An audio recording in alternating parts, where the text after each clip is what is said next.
Shabbat Shalom, Shabbat Shalom, Shabbat, Shabbat, Shabbat, Shabbat Shalom, Shabbat Shalom, Shabbat Shalom, Shabbat, Shabbat, Shabbat, Shabbat Shalom, Shabbat, Shabbat, Shabbat, Shabbat Shalom, Shabbat, Shabbat, Shabbat, Shabbat Shalom, Shabbat Shalom, Shabbat Shalom, Shabbat, Shabbat, Shabbat, Shabbat Shalom.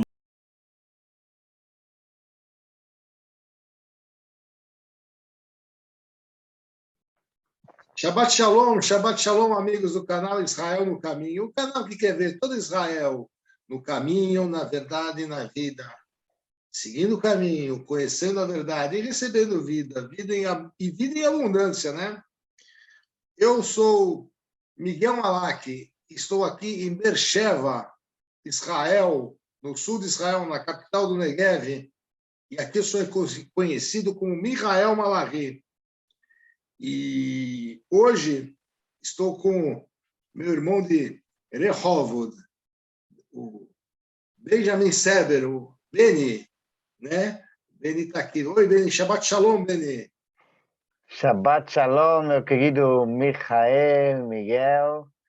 E Shabbat Shalom a todos e todas que estão nos assistindo e que querem conhecer um pouco mais do caminho, da verdade e da vida. Sim, Benito, estamos falando todas as semanas das Parashot, né? Parashot é plural de Parashá, né? Parashá é a porção da Torá, que é o Pentateuco, os 5 primeiros livros. E estamos finalizando o primeiro livro da Torá, que é o Bereshit, né? Que seria o livro de Gênesis. É o derradeiro, o final hoje, né? Para podermos entrar em Shemot, que é Êxodos, né? Na semana que vem. Então, esse último livro é o Vayechi, viveu. Ele está em Bereshit, Gênesis, de 47:28 a 50:26, até o final. Isso a Parashá. A Haftará, que é a porção dos profetas, né? A porção do Antigo Testamento, né? Da parte dos profetas e dos cânticos, está em 1 Reis 2, de 1 a 12. A nossa Brit Hadashah, que é a nossa nova aliança, né? A nova aliança, está em 1 Pedro 1, de 3 a 9. E o salmo dessa semana é o Salmo 41, né?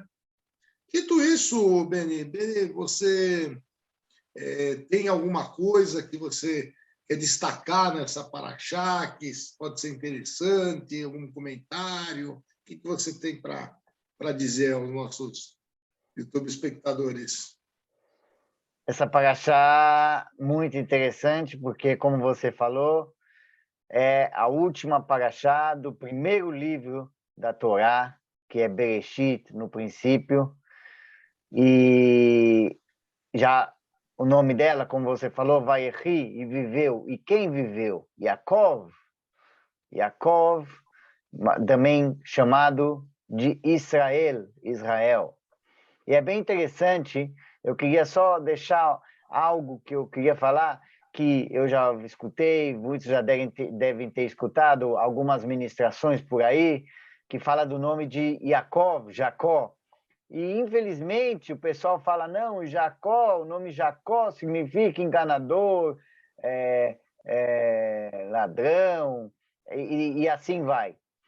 Você pode até tentar, a pessoa tentar querer falar da vida dele, algumas coisas que aconteceram e falar que ele tentou enganar, mas o nome mesmo, aí é errado. Nós estamos em Israel, nós falamos hebraico, e eu nunca vou ensinar para os meus alunos de hebraico que a palavra Jacó significa enganador, porque não é, né? Quer interpretar algumas coisas que aconteceram na vida dele, eu também vou explicar e vou interpretar. Mesmo porque o Deus muda o nome dele, né? Deus já mudou o nome dele. Agora, ele é Israel, e como você bem falou, né? Vayechi, e viveu Israel. Ama Israel vai, né? O povo de Israel vive, ama Israel vai. Com certeza. Ele mudou, quer dizer, ele teve o nome, mas muitas vezes acabou você vê na Torá, continua ainda falando alguns lugares de Yaakov, porque não é errado. Eu não sei porque alguns acabam falando que o nome dele é enganador. O nome dele, literalmente, Yaakov, é aquele que segura no calcanhar, né? Que ele nasceu junto com o irmão dele, peludo, Esaú, Esav, e ele segura no calcanhar. Mas, enfim, só queria deixar isso claro, porque eu escuto muitas ministrações, eu sei que quem está assistindo também, pessoas que também possam conhecer hebraico, e tem pessoas que querem conhecer mais do hebraico e saber o correto. E continuando o que fala dele, que aí fala que viveu, então fala do término da vida dele e da morte dele, né? Mas interessante as últimas coisas que ele fez antes de morrer, porque ele é aquele que trouxe as 12 tribos, né? É o pai de todos os que vieram das 12 tribos. E a gente sabe que tem um filho mais, que ele tinha um carinho especial por ele, que é Yosef. Algo muito interessante aqui, que muitas vezes a gente fala do primogênito, né? Daquele que vai ter a primogenitura, mas aqui a gente vê, desde o começo, que não foi o primogênito que recebeu, né, algo especial. O próprio pai dele, de Jacó, Isaac, Yitzhak, foi ele que recebeu e não Ismael. Depois o próprio Jacó, que a mãe dele mesmo recebeu uma profecia antes dele nascer, antes dele o irmão dele, que o maior ia servir o menor, ou seja, Esaú ia servir Jacó. E depois vem os filhos dele, e não é Rubem, o mais velho, que recebe algo mais especial. Então é interessante aqui a gente ver o menor, né? Os menores receberam, e assim continuou, porque José teve 2 filhos, Menaxê e Efraim. Efraim, o mais novo de José, foi aquele que recebeu algo especial de Jacó, e isso está na Paraxá. A bênção especial, né, que confere o elevado status entre dessas 2 tribos, Menaxê e Efraim, que não são filhos de Jacó, mas são filhos de José, que é filho de Jacó, eles também entraram para fazer parte das 12 tribos. E o Efraim, que é o filho mais novo de José, ele recebeu algo do avô dele, Jacó, algo mais notável, né? Uma bênção maior. Então é bem interessante isso, a gente vê não foi o primogênito desde o começo. É bem interessante. E aqui também a gente vê nessa paraxá as bênçãos sobre as 12 tribos. Eu vejo especial. Assim, né? Eu vejo assim, que é muito importante nesse capítulo, realmente, são as bênçãos que Jacó dá a todos os filhos, né? Bênçãos e maldições também, né? Ele chega a dar bênçãos e dá maldições, né? Mas ele dá uma bênção especial também a Judá, né? Que seria o 4º filho que recebe a bênção, né? Como um leão, né? Quer dizer, a bênção do Mashiach, o Mashiach ia nascer da tribo de Judá, né? Então, acho que a bênção especial foi para Judá. E eu sempre vi que existia uma guerra espiritual entre José e Judá, né? Porque José era o filho preferido. De repente, Jacó queria dar para José. E realmente, como você falou, na verdade, José nem teve bênção, né? Quem foi abençoado foram os 2 filhos de José, né? Que nem você colocou bem, né? O Manassé e Efraim, né? E aí eu vejo assim, essa bênção que ele dá ao filho menor, que é o Efraim, né? Seria uma bênção, que seria uma bênção especial para esses 2, Efraim e Judá. Quem são esses 2? São 2 povos, na verdade. Judá, os judeus, e Efraim, as nações. Porque José foi para o Egito e ele está representando as nações. Ele casa com uma não judia, né? Ele fica com uma não judia, então ele representa as nações. E aí são dois povos unidos, que nem Jeremias fala, de dois povos eu farei um na minha mão, né? Então eu vejo muito isso espiritualmente, né? Essa tribo de Efraim e essa tribo de Judá juntas, como está em Jeremias, né? De dois povos eu farei um na minha mão, né? Então eu creio nisso, eu vejo isso aí profeticamente, espiritualmente, isso aí, né? Não sei se você tem essa visão também, né? Sim, bem interessante, bem interessante. E como você falou, tiveram bênçãos, mas também tiveram colocações, considerações e propósitos construtivos, a gente pode olhar assim. Quando Puxadas de se orelha, fala, né? Puxadas de orelha. e são palavras de bênção também, se a gente olhar para construção, para amadurecimento, e é o pai, né? O pai, ele ama, quando o pai ama, ele muitas vezes ele fala duro, naquele momento dói, mas é uma consideração para os filhos. É uma construção, algo pesado, mas por amor. E falando sobre Eudá, né? Essa tribo tão importante que depois é a tribo do Mashiach, né? Mas antes também do Mashiach, é a tribo dos reis, né? Porque os reis são da tribo de Judá.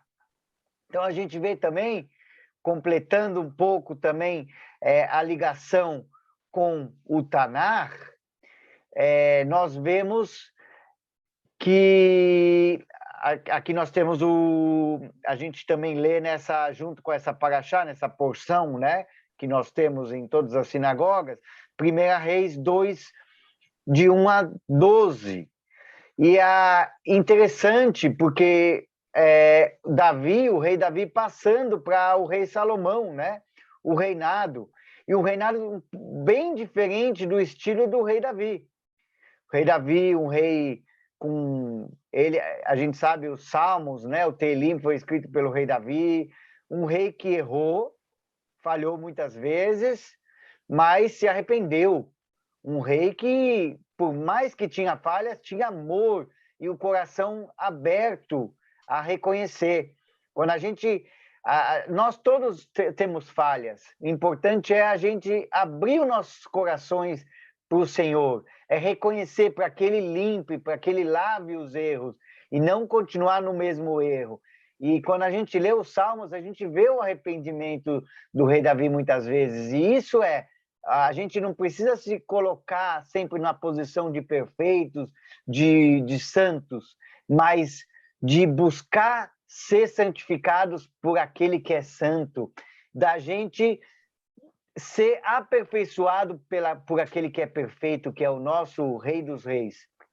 Davi, aqui a gente vê... Falam que Davi tem o coração segundo o coração de Deus, né? Ele tem o coração segundo o coração de Deus, né? Realmente. Com certeza. Então vamos analisar um pouco os reis que vêm da tribo de Judá, que depois vem o Mashiach. Então é bem interessante. O rei Salomão, ele pediu sabedoria, ele não pediu riqueza. Ele falhou, ele teve suas falhas, ele abriu para idolatrias das mulheres, mas ele foi um homem sábio, apesar de todas as falhas, porque todos nós temos falhas. Mas um rei que não teve guerra, um rei, a gente analisa a construção do templo que ele construiu, ele foi buscar os cedros do Líbano, né? Um país que hoje nós temos em Israel problemas com o terrorismo lá, mas na época do rei Salomão não tinha problema com o Líbano e não tinha problema com nenhuma nação. Então é bem interessante isso, o reinado do rei Salomão. Shlomo, o nome dele, Shlomo, é paz, né? Ele fez paz com todas as nações, né? Sim, com certeza. Shlomo, né? Aquele que faz a paz, que tem a paz, vem da palavra shalom. E bem interessante. E dessa tribo, desses reis, vem o Mashiach. O Mashiach que também é a paz que excede todo entendimento, como nós sabemos, que para nós que já reconhecemos é Yeshua. Yeshua, o Mashiach, que vem da tribo de Judá, a tribo que uma das tribos e a tribo que vem do leão de Judá, que a gente está falando da tribo porque a gente sabe que as bênçãos sobre as tribos e nessa paraxá, e é bem interessante e é muito forte. A gente pode ver... Ele é o rei da paz, né? Ele é o rei da paz, é o cedro de justiça, né? Ele é o cedro de justiça e o rei da paz, né? Ele é a paz e a justiça. E ele também... um menino nos nasceu e ele será Deus forte, né? Deus forte. Ministro da paz. Deus forte? Ministro da paz. Pai da eternidade. É porque no hebraico... Pai da eternidade. No hebraico está escrito Sar Shalom. É bem interessante. Sar é ministro. É que a tradução num pensamento europeu, ocidental, ficou como príncipe.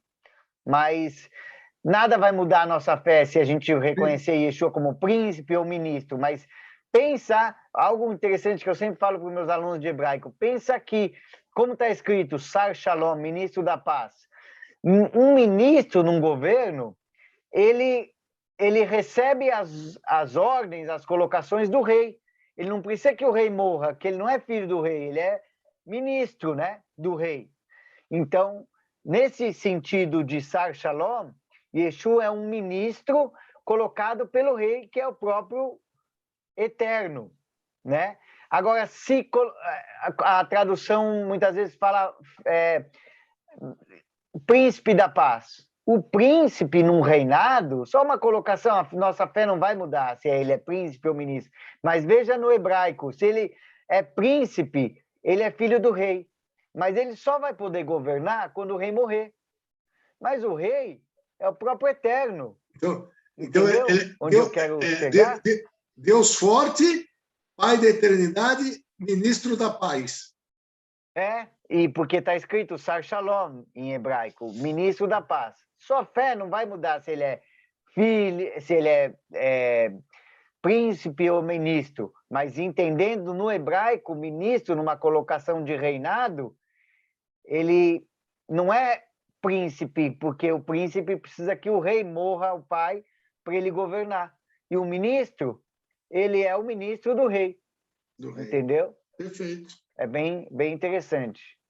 É que o hebraico ele nos ajuda a ter um entendimento mais rico do contexto. Certo.